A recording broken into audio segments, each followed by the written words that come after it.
أدباؤنا علماؤنا أدباؤنا علماؤنا كتبوا العلوم الزاهرة هم أشعر. بسم الله الرحمن الرحيم. الحمد لله رب العالمين والصلاة والسلام على نبينا محمد وعلى آله وصحبه ومن تبعهم بإحسان.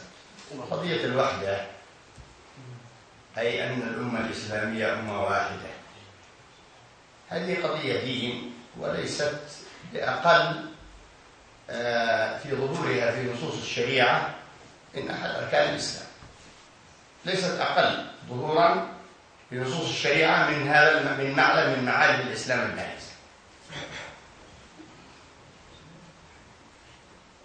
واعتصموا بحبل الله جميعا ولا تفرقوا، ثم قال بعدها ولا تكونوا كالذين تفرقوا واختلفوا من بعد ما جاءهم البينات واولئك لهم عذاب عظيم.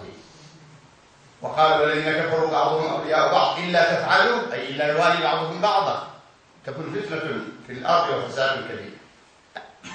ان الذين فرقوا دينهم وكانوا شيعا لست منهم في شيء، برأ الله رسوله صلى الله عليه وسلم من المتفرقين والمتمزقين والمتشتتين. فالوحدة دين، لكن قضية ما أشار إليه من الأقاليم، الأقاليم كانت أقاليم بدساتير كل واحد يمكن أن يستقل. كان الخليفة يعين أمير القطر وربما حاسبه ربما عزله وغيره على حسب المصلحة والحاجة، ربما حصلت أخطاء، لكن الحكم عندنا في الإسلام بعد الوحي الشورى، بعد الوحي فيما فيه نصوص ما فيه مصالح واضحة يتشاور الناس لاختيار الأصلح لأي قرب ولأي وظيفة ولأي عمل.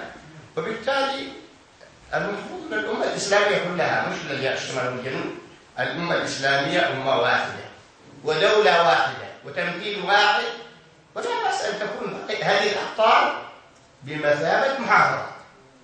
الأقطار الإسلامية المتعددة بمثابة محافظات في دولة واحدة تعطى سعة في الصلاحيات وتبقى الخطوط العريضة للجميع، التمثيل الخارجي للجميع، المصالح العامة للجميع، ويكون في مرونة في الأشياء الداخلية، مش كل حاجة يراجع الخليفة، لا، الأشياء اليوميات والأعمال الإجرائية واليومية وكذا يكون في صلاحيات كما في صلاحية المحافظ في إذا في حكم واسع الصلاحيات. فالحاصل أنها الوحدة دين وليست قابلة للأخذ والرد من الجانب الشرعي. الله أعلم. صلى الله عليه وسلم على نبينا محمد. يا حسنها